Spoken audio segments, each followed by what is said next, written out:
حضرات، آج میری تقریر کا عنوان گوشت کی اہمیت، گوشت کے کمالات، گوشت کے فضائل اور گوشت کا ذائقہ ہے۔ گوشت یقیناً دل کا دوست ہے۔ بہت سے لوگ احمقانہ گفتگو کرنے لگتے ہیں جب وہ یہ کہتے ہیں کہ گوشت کے مقابلے دال بہتر ہے۔ ارے دال بہتر ہو ہی نہیں سکتی۔ دال کا اسلامی لٹریچر میں، اسلامی کتابوں میں کہیں پر کوئی وجود ہی نہیں۔ دال کا کوئی ذکر کہیں اسلام میں آیا ہی نہیں۔ دنیا چاند تک چلی گئی، سورج پر جانے کی تیاری کر رہی ہے۔ دنیا کے لوگ چاند سورج پر پہنچنے کی تیاریاں پھر کر رہے ہیں۔ بے وقوف کہیں کا تو دال کے چکر میں پڑا ہے، اسی لیے تو مسلمان پلپلا مسلمان بن کے رہ گیا ہے۔ کہتا ہم دال کھا کر آئے ہیں۔ یقیناً دال تو لکوڈ ہے، اور لکوڈ کوئی ایسا نہیں دنیا میں جو کھایا جاتا ہو، لکوڈ پیا جاتا ہے۔ کہنا تجھ کو یہ چاہیے کہ ہم دال پی کر آئے ہیں۔ ارے ہمارے اور تمہارے بزرگوں نے جو جنگیں لڑی ہیں گوشت کھا کھا کر لڑی ہیں۔ ہم کو تاریخ کا مطالعہ کر کے بتاؤ کہ ایک کوئی ایسا سورما لاؤ جو دال پی کر گیا ہو، جنگ لڑ کر جنگ فتح کر کے آیا ہو۔ 20-20 کلو کی تلواریں آج اگر تجھ کو دے دی جائے تو اٹھا نہیں پائے گا۔ وجہ صرف یہی، ارہر کی دال، ماش کی دال، چنے کی دال، مسور کی دال، مونگ کی دال، ترفلا کی دال، کیوٹی کی دال، یہ دالیں کھا کھا کر تو نے اپنے بازوؤں کی شجاعت و بہادری کھو دی۔ اگر تو اس کے باوجود دال کو بہتر سمجھتا ہے تو تجھ کو میں دالوں کا واسطہ دے رہا ہوں۔ میرے بھائی، تجھے ارہر کی دال کا واسطہ، تجھے چنے کی دال کی قسم کہ مرنا برحق ہے۔ ہم بھی ایک دن جائیں گے دنیا سے، تو بھی جائے گا۔ کل نفس ذائقۃ الموت، موت کا مزہ ہر نفس کو چکھنا ہے۔ تو وصیت کر دے کہ ہم کو دال پسند ہے، ہمارے تیجے میں دال ہونا چاہیے، ہمارے 10واں 20واں میں دال ہونا چاہیے، ہمارے 40ویں میں دال پر فاتحہ ہونا چاہیے، تماہی، چھماہی اور برسی کے فاتحہ میں دال ہونا چاہیے۔ لیکن دال نہیں میرے عزیز، گوشت ہی پر فاتحہ ہوتا ہے۔ ارے مسلمان، تجھے کیا ہو گیا ہے؟ قربان جاؤں تیری سمجھ پر، صدقے جاؤں تیری عقل پر۔ ارے تو مسلمان کے مطلب ہے کہ مسلم ایمان، جس کا مکمل ایمان ہے۔ یقیناً اس کی غذا بھی مکمل ہونی چاہیے۔ گوشت اپنے آپ میں مکمل غذا ہے، یہ اپنے ساتھ میں کسی دوسری غذا کا محتاج نہیں۔ گوشت کھانے والا شخص مولی نہیں چاہتا، چٹنی نہیں چاہتا، اچار نہیں چاہتا، پیاز نہیں چاہتا، دہی نہیں چاہتا، گھی نہیں چاہتا۔ اور دال کھانے والا، اس کو دہی بھی چاہیے، رائتا بھی چاہیے، اچار و پیاز بھی چاہیے، نیمبو بھی چاہیے، چٹنی بھی چاہیے، تب جا کر وہ اس دال کو مکمل کرنے کی کوشش کرتا ہے۔ اور گوشت اپنے آپ میں چونکہ مکمل غذا ہے، اس لیے یہ دیگر اشیاء کی محتاج نہیں۔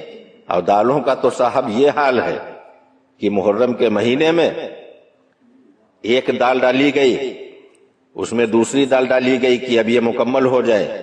پہلی والی دال نامکمل تھی، اس کو مکمل کرنے کے لیے دوسری دال ڈالی گئی، دوسری دال کو مکمل کرنے کے لیے تیسری دال ڈالی گئی، تیسری دال کو مکمل کرنے کے لیے چوتھی دال ڈالی گئی، تمام اناج ڈال دیے گئے، 14-15 دالیں ڈال دی گئیں۔ اس کے بعد اس میں جو کہ گوری ڈال دی گئی، کہا گیا تمام 15-16 طرح کے اناج ہو گئے، اب یہ مکمل غذا ہو گئی۔ اور یہ مکمل غذا ہو گئی، لیکن وہم ثابت ہوا۔ مکمل کب ہوئی؟ جب اس میں بھینسے کا گوشت ڈالا گیا، تب وہ بنا کھچڑا۔ اب اگر کوئی دال کا حمایتی، دال کی حمایت کرنے والا شخص بحث کرتا ہے تو بنا ڈال تو اسی طرح سے بغیر گوشت کی تمام دالیں ڈال، اور ڈالنے کے بعد وہی مسالہ ڈال جو کھچڑے میں ڈالا جاتا ہے، اور 15 دالیں اور جو کی گوری ڈالنے کے بعد، چاول ڈالنے کے بعد وہی مسالے ڈال، وہی تیل ڈال، اور اس کے بعد کسی شخص کے سامنے رکھ دے، اور رکھنے کے بعد کہہ دے کہ یہ دیکھیے ہم نے کھچڑا بنایا ہے۔ ایک چمچ کھائے گا اور مار دے گا تماچا تو ادھر کا منہ ادھر ہو جائے گا، کہے گا بے وقوف کہیں کا، یہ 75 طرح کی دالیں لایا، اس کو کھچڑا بتا رہا ہے۔ کھچڑا تبھی بنے گا، مکمل تبھی ہوگا جب اس میں پڑے گا گوشت۔ تو میرے دوستو، بزرگوں، تمہیں کیا ہو گیا ہے؟ آج ہمارے اور تمہارے آبا و اجداد گوشت کی دکانوں پر جا کر پٹ کا گوشت، سینے کا گوشت، پنجے کا گوشت تلاش کرتے تھے۔ آج نہایت ہی شرم کی بات ہے، اس کے فضائل بھول گئے۔ بہت سے لوگ ہیں جو گوشت کی شان میں گستاخیاں کرتے نظر آتے ہیں، گوشت کی شان میں توہین و بے ادبی کرتے نظر آتے ہیں۔ ان کم عقلوں کو کون سمجھائے کہ گوشت کا وقار کیا ہے، گوشت کی اہمیت کیا ہے، گوشت کا مرتبہ کیا ہے اور گوشت کے کمالات کیا ہیں۔ آج تجھے کیا ہو گیا ہے میرے نادان مسلمانوں؟ تمہارے آبا و اجداد جاتے تھے، تمہارے بزرگ جاتے تھے گوشت کی دکانوں پر، وہ پائے تلاش کرتے تھے، وہ قیمہ تلاش کرتے تھے، کلیجی و پھیپھڑے لایا کرتے تھے۔ آج تو جاتا ہے 180 روپے کلو دال خریدتا ہے، تو ارہر کی دال، ارد کی دال، چنے کی دال، مونگ کی دال، مسور کی دال وغیرہ وغیرہ، ان کے چکر میں پڑ کر اپنی شجاعت کا جنازہ اپنے ہاتھوں سے نکال رہا ہے، اپنی بہادری اور ہمت کی لاش اپنے آپ بناتا نظر آ رہا ہے۔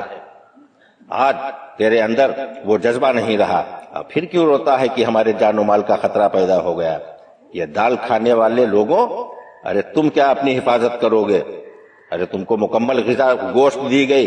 حضرت جنید بغدادی رحمت اللہ تعالی علیہ ولایت ملنے سے پہلے کی جب ان کی سوانح عمری پڑھو تو پڑھنے کے بعد اپنے وقت کے اتنے نامی پہلوان تھے کہ ایک بکرا بھون کر اکیلے کھا لیا کرتے تھے۔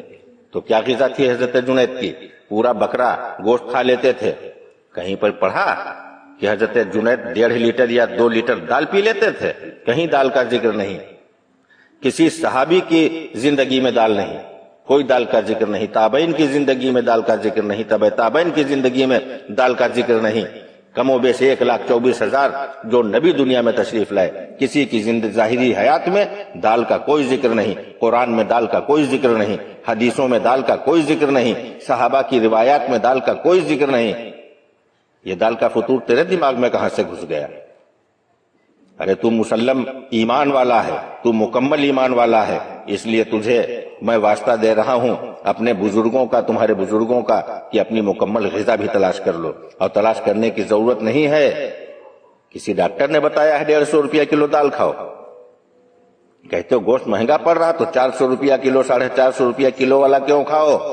180 روپیہ اور 200 روپیہ کلو والا گوشت 30 روپیہ کا قیمہ کٹوا لے اور 2 آلو ڈال دے، خدا کی قسم لاجواب ڈشیں بنیں گی۔ یہ گوشت ہے، گوشت جس کے مقابلے پر کوئی کھانا، اس کا مقابلہ کوئی غذا، کوئی ڈش اس کا مقابلہ نہیں کر سکی۔ نہ جانے کتنے کھانے آئے اور چلے گئے، پنیر بھی آیا گوشت کا مقابلہ کرنے کے لیے، راجما بھی آیا گوشت کا مقابلہ کرنے کے لیے، طرح طرح کی ڈشیں آئیں، طرح طرح کے کھانے لوگوں نے بنائے کہ گوشت کے برابر بن جائیں، آئے وقتی چلے، نام کمایا، اس کے بعد دسترخوان سے ایسے غائب ہو گئے جیسے گدھے کے سر سے سینگ غائب ہو گئے۔